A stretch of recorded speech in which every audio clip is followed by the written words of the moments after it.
Oi, professores. Vamos continuar a falar do Plano Nacional de Educação. Agora nós vamos passar rapidamente pelas metas, né? As estratégias são várias. Quando nós entramos ali na legislação, eles têm um documento grande, porque tem todas as estratégias nacionais para se atingir essas metas. E cada município, cada estado vai ter as estratégias conforme a sua realidade.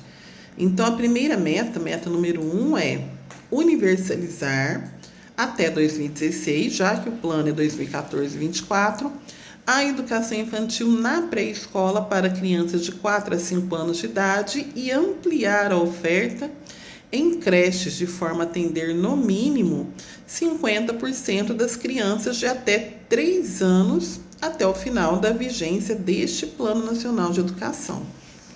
Aí saímos da educação infantil, ensino fundamental de 9 anos. A meta é universalizar o ensino fundamental de 9 anos para toda a população de 6 a 14 anos.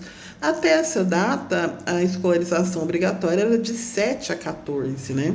A Lei 11.274 de 2006, ela traz o ensino fundamental de 9 anos com matrícula das crianças a partir dos 6. Então, a meta é universalizar esse atendimento e garantir que pelo menos 95% dos alunos concluam essa etapa na idade recomendada, que é de 14 para 15 anos, né?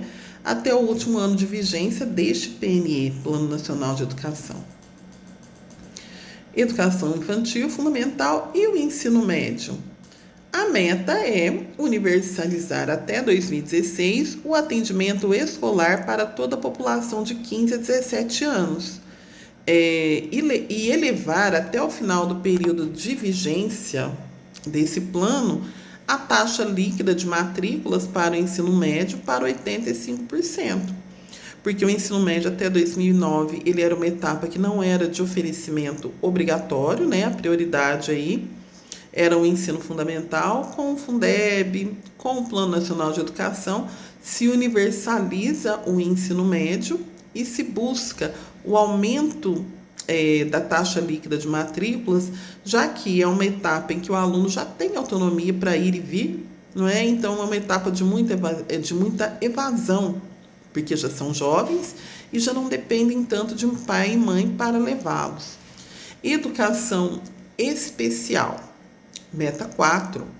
Universalizar para a população de 4 a 17 anos com deficiência, transtornos globais de desenvolvimento e altas habilidades ou superdotação, né, que é o público da educação especial, o acesso à educação básica e ao atendimento educacional especializado, sempre, preferencialmente na rede regular de ensino, sempre com a garantia de um sistema educacional inclusivo, de salas de recursos multifuncionais com os professores de educação especial habilitados, classes, escolas ou serviços especializados, tanto os serviços públicos, né, como os serviços conveniados, que são de empresas particulares, como as APAES, Associação de Cegos, de Surdos, conforme a deficiência, que tem subsídios do poder público, não particulares que visam lucro. Meta número 5, alfabetização. Alfabetizar todas as crianças no máximo até o final do 3º ano do ensino fundamental. Lembram que tinha um programa do Pacto Nacional de Alfabetização na Idade Certa? A idade certa era o 3º ano, até os 8 anos de idade. Agora se repensa que essa idade certa já seria 7 anos para o 2º ano. Mas no plano permanece o 3º ano. Escolas de tempo integral. A meta é oferecer educação em tempo integral, no mínimo 50% das escolas públicas, de forma a atender pelo menos 25% dos alunos da educação básica. Duas questões. O que se considera escola de tempo integral? É aquela escola em que o aluno permanece pelo menos 7 horas diárias na escola ou instituição. E como que é essa questão? 50% das escolas vão atender 25% dos alunos? Por que não é 50 e 50? Porque como é tempo integral, metade das escolas vai atender menino em tempo parcial. E metade delas, os outros 50%, vai atingir 25% das crianças. Porque se elas atenderem 50%, elas não vão ser integrais, né? Então, metade das escolas vão atender parcial e metade integral. Meta número 7, de avaliação, né? Falamos tanto da avaliação do IDEB, do Sistema de Avaliação da Educação Básica. Então, o objetivo é fomentar a qualidade da educação básica em todas as etapas e modalidades, com melhoria do fluxo escolar. Então, como que é o fluxo escolar, né? Compreende as entradas e saídas da escola. Então, quando eu tenho fluxo escolar, ele não pode ter repetências, evasões, porque senão ele entra num resultado que, vamos dizer assim, que penaliza a escola. Então, esse fluxo, essa entrada e essa saída. O ideal é que haja menos retenções e zerada a evasão. Então, a gestão da escola ela tem que trabalhar para que haja um mínimo de reprovações e que não haja evasão. E isso colabora, né? Essa questão do fluxo escolar, ela compõe a nota do IDEB. Então, essa nota do IDEB, né, do Índice de Desenvolvimento da Educação Básica, que é uma avaliação, ela é composta pelo fluxo escolar e pela avaliação da Prova Brasil. Meta 8, Educação de Jovens e Adultos. A meta é elevar a escolaridade média da população de 18 a 29 anos, de modo a alcançar, no mínimo, 12 anos de estudo no último ano de vigência deste plano. Tanto para as populações do campo, das regiões de menor escolaridade no país e dos 25% mais pobres. E também igualar a escolaridade média de negros e não negros, ou seja, as populações que são mais vulneráveis, que têm índices mais baixos de escolarização, que são indicadas aqui: as populações do campo, as populações pobres e as populações negras. A meta é aumentar para 12 anos a escolarização dessas pessoas, principalmente para aquelas que já estão fora da escolaridade regular, educação de jovens e adultos, que são de 18 a 29 anos.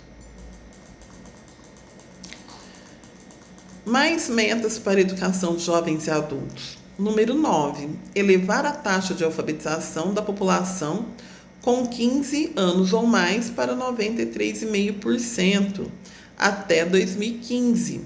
E até o final da vigência deste plano, erradicar o analfabetismo absoluto e reduzir em 50% a taxa de analfabetismo funcional. Então, já é um plano mais voltado para a alfabetização dos adultos. Número 10, oferecer no mínimo 25% das matrículas de educação de jovens e adultos nos ensinos fundamental e médio na forma integrada educação profissional. Então, são 2 processos formativos aí de outras 2 modalidades de ensino: a educação de jovens e adultos, né, que vai trazer a formação de educação básica, né, dos conceitos básicos, da escolarização básica, e a educação profissional, que é uma outra modalidade muito necessária para a educação do jovem e do adulto, que não teve escolarização em tempo certo. E já indo aqui para a meta 11 da educação profissional.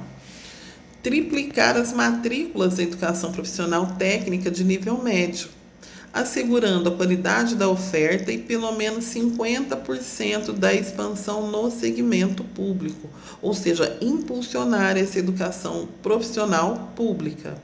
No ensino superior, na meta 12, elevar a taxa bruta de matrícula na educação superior para 50% e a taxa líquida para 33% da população de 18 a 24 anos, ou seja, incentivar essa população jovem de 18 a 24 anos a estar no ensino superior, assegurada a qualidade da oferta e a expansão para pelo menos 40% das novas matrículas no segmento público. Ou seja, ampliar as matrículas, mas ampliar as matrículas na universidade pública. Meta número 13 refere-se ao ensino superior, a 13 a 14.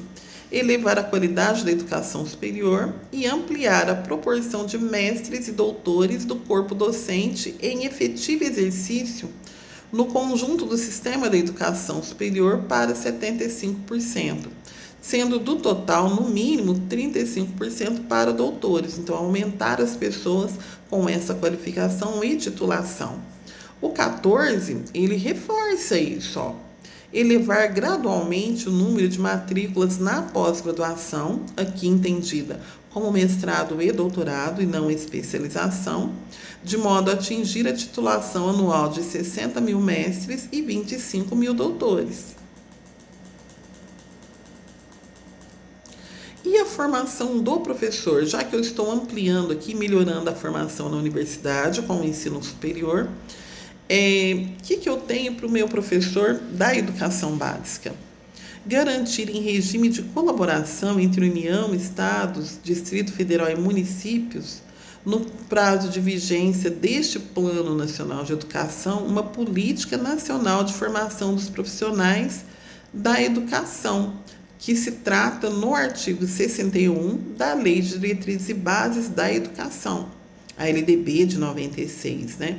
Assegurado que todos os professores e as professoras da educação básica possuam formação específica de nível superior, obtida em curso de licenciatura na área de conhecimento em que atuam. Né? Ainda tem muito professor leigo, muito professor ensinando a disciplina para o qual não é habilitado, então se propõe realmente que haja esse processo formativo de qualificação desse professor para que ele possa realizar o seu trabalho. Meta 16, formar em nível de pós-graduação 50% dos professores da educação básica até o último ano de vigência deste PNE e garantir a todos os profissionais da educação básica a formação continuada em sua área de atuação. Né? Se eu sou PEB 1, vou receber do meu sistema de ensino a formação adequada para o exercício do meu trabalho, no ensino fundamental, na educação infantil, o PEB 2 da mesma maneira, né? Considerando as necessidades, demandas e contextualizações dos sistemas de ensino. Então, cada sistema de ensino, ele precisa promover a sua formação. A rede particular também, porque ela vai formar um profissional adequado às suas demandas, que não são as demandas do público. E as metas de valorização dos profissionais de educação. Meta 17 visa valorizar os profissionais do magistério das redes públicas de educação básica, de forma a equiparar seu rendimento médio ao dos demais profissionais com escolaridade equivalente. Em pesquisa na rede de ensino onde eu trabalho, no município de Franca, o salário de um profissional da pedagogia, que somos, ele equivale para 40 horas a um salário de 30 horas, por exemplo, para assistente social e psicólogo. Então, ainda não há uma equiparação, né? Porque o valor é o mesmo para uma quantidade menor de horas. O ideal é que tenha uma equivalência total do salário do professor, do pedagogo, com os demais profissionais com formação de nível superior. Número 18. Meta 18. Assegurar no prazo de 2 anos a existência de planos de carreira para os profissionais de educação básica e superior pública de todos os sistemas de ensino e para o plano de carreira dos profissionais de educação básica pública tomar como referência o piso nacional profissional definido em lei federal a partir dos termos do artigo 206 da Constituição. Já existe o piso e todas as redes de ensino precisam se adequar a ele. Não pode haver um professor com vencimentos menores do que o piso salarial. E as metas finais, né? A meta 19 é gestão democrática. Então, se tem como meta assegurar condições no prazo de 2 anos para a efetivação da gestão democrática da educação, associada a critérios técnicos de mérito e desempenho e a consulta pública à comunidade escolar no âmbito das escolas públicas, prevendo recursos e apoio técnico da União para isso. Né? Então, a União vai favorecer esse processo aí de gestão democrática. Meta 20, meta do financiamento da educação.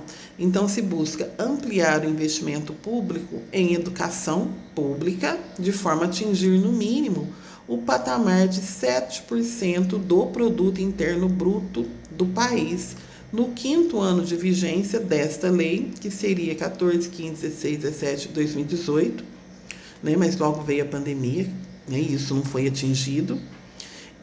E, no mínimo, o equivalente a 10% do PIB ao final desses 10 anos, ou seja, em 2024. Então, ao longo deste ano, né, 2023, 2024, nós vamos estudando para ver o cumprimento dessas legislações. Algumas já observamos que estão em andamento, outras ainda estão longe da sua execução. Então, é o momento de a sociedade fazer um balanço de até que ponto estamos cumprindo o Plano Nacional, Estadual e Municipal de Educação.